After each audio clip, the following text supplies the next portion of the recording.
사랑하는 사람을 위해 신중하게 고른 안전한 자동차.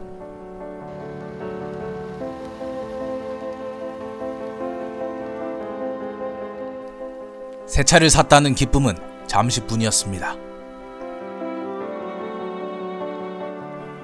다음날 퇴근길, 도로 한복판에서 시동이 꺼졌습니다. 어떻게 된 걸까요?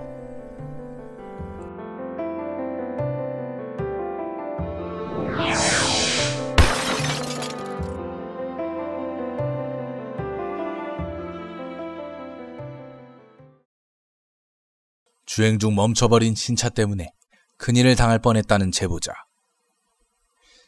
그의 이야기를 들어봤습니다. 제가 그 전날 차를 받아가지고 그 다음날 주행을 하던 중에 차가 신호등에 우선 멈춰있다가 신호등이 바뀌어가지고 가속 페달을 밟았는데 가속이 되지 않고 속도가 이렇게 점점 잦아들면서 경고등이 엔진 경고등하고 VBC 경고등이 두 개가 떴거든요. 네. 그러면서 이제 차가 좀 심하게 쿨렁거린다는 느낌을 받았어요. 그래가지고 그게 지금 도로 한복판이었는데 이대로는 이제 차가 가다가 멈추겠길래 제가 우선 갓길로 이렇게 차를 이동을 시켜놨거든요. 주위에서 되게 요즘에 연비 좋은 차가 많이 나온다. 그리고 연비 2주에 차를 구매하라고 많이 권유를 했었는데요. 신차 안전도 평가를 최우수 등급을 맞았다, 1등급을 맞았다 이런 식으로 되게 광고를 많이 해가지고 차는 안전한 게 최우선이라고 생각해가지고 정말 안전성 하나 믿고 구매하게 된 거거든요. 그러니까 새 차를 구입한다 그래요. 또 또 안전성이 있고 또 고객 만족도도 이렇게 충분히 이렇게 해주고 그래서 새 차를 본의 딸에게 보는 것이죠. 갑자기 멈춰버려서 심정이 어떠시나요? 그러니까요. 참 황당하고요. 만일에 교통이 많은 곳이나 또는 고속도로를 이렇게 가다가 멈춰서 버렸다. 참 상상할 수 없는 일이죠. 끔찍하고 지금 우리 딸이 이제 여자고 또 이제 이렇게 이 말은 안 하려고 했는데 임신 중에 있어요. 근데 얼마나 놀랐겠습니까? 또 이런 사고가 또 한 번 또 난다면은 정말로 안전성을 보장받을 수 없겠다. 이렇게 생각이 들어졌습니다. 셰프께서는 뭐라고 하던가요? 정비를 받으면은 안전하게 탈 수 있다. 이렇게 말씀하시는데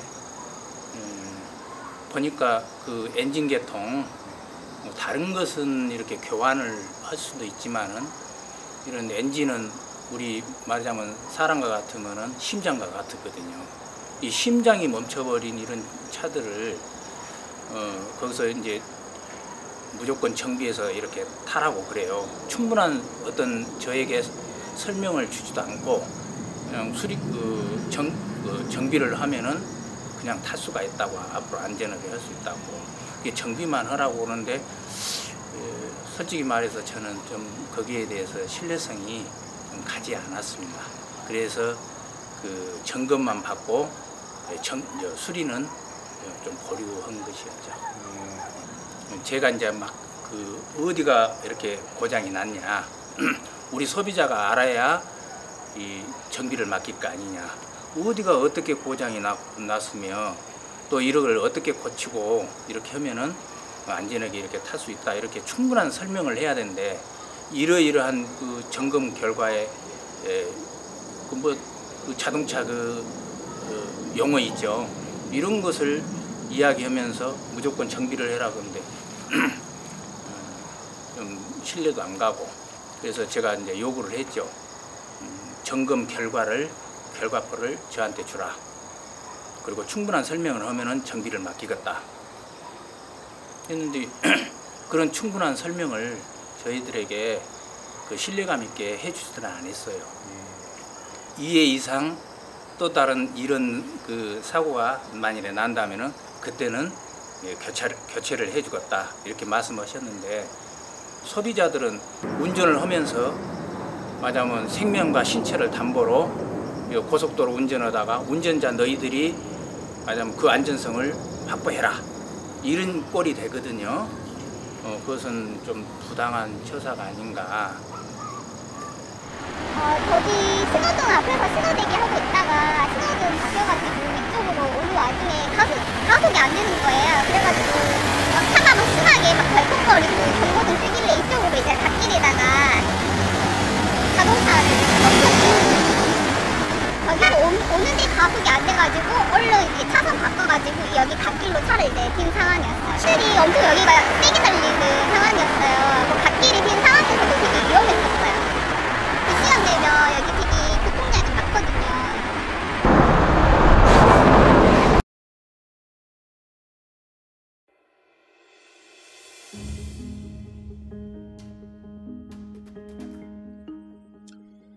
스로틀 바디 결함으로 관련 코드가 표출됐다. 얼핏 들으면 상당히 어렵습니다. 이를 다시 알아보겠습니다. 전자식 페달의 경우 페달을 밟았다는 신호가 공기와 연료의 혼합비를 결정해주는 스로틀 바디로 전달이 되고 이에 따라 엔진이 가속을 하는 구조입니다. 그런데 이 스로틀 옆에 부착돼 스로틀의 개방 정도를 측정하는 센서와 관련해 결함이 있다는 것입니다. 스로틀의 개방과 그와 관련된 신호가 들어오지 않자 제어 장치는 차량의 진행을 유지하지 못한 것입니다. 조금만 신경 쓰면 소비자가 이해할 수 있도록 충분히 설명 가능한 부분입니다.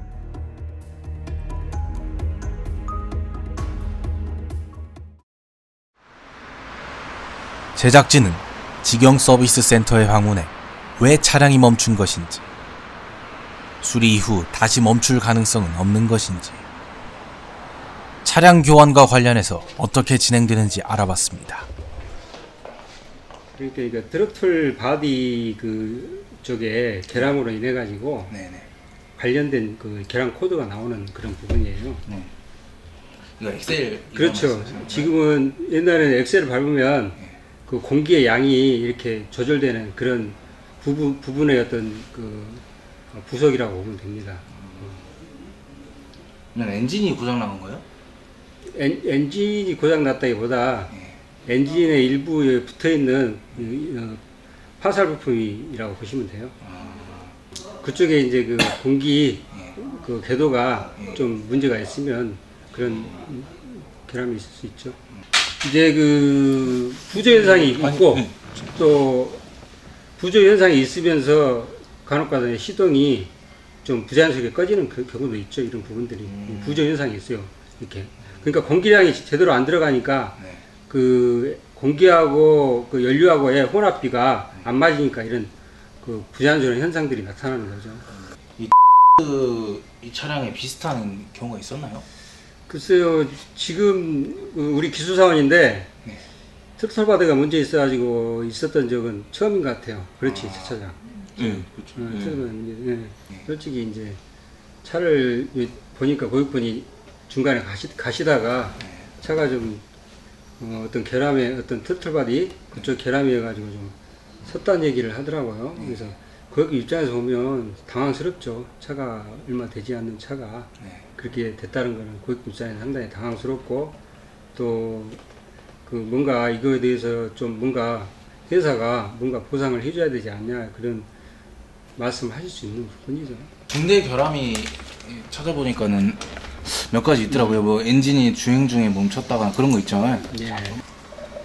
아니네요. 차량 인도일로부터의 1개월 이내에 안전도 등과 관련한 중대한 결함이 2회 이상 발생하면 뭐 환불이나 신차 교환 해준다.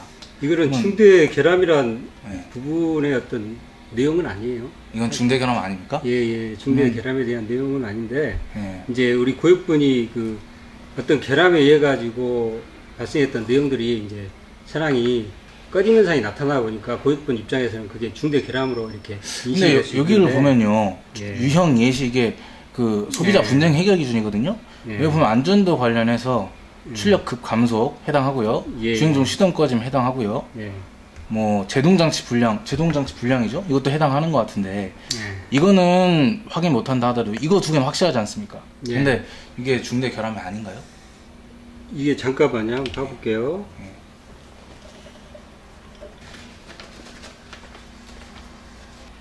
이 부분은 뭐 특별하게 중대 결함적인 그 어떤 말씀하신 유형에 어떤 해당되는 부분일 수 있지만 이 차가 지금 가지고 있는 그 어떤 문제 그 부속이 그 트틀바디의 어떤 그 부품의 문제거든요. 그걸 이제 교환을 하면 바로 뭐 예를 들어서 한 30분 내에 해결될 수 있는 간단한 어떤 내용들이에요.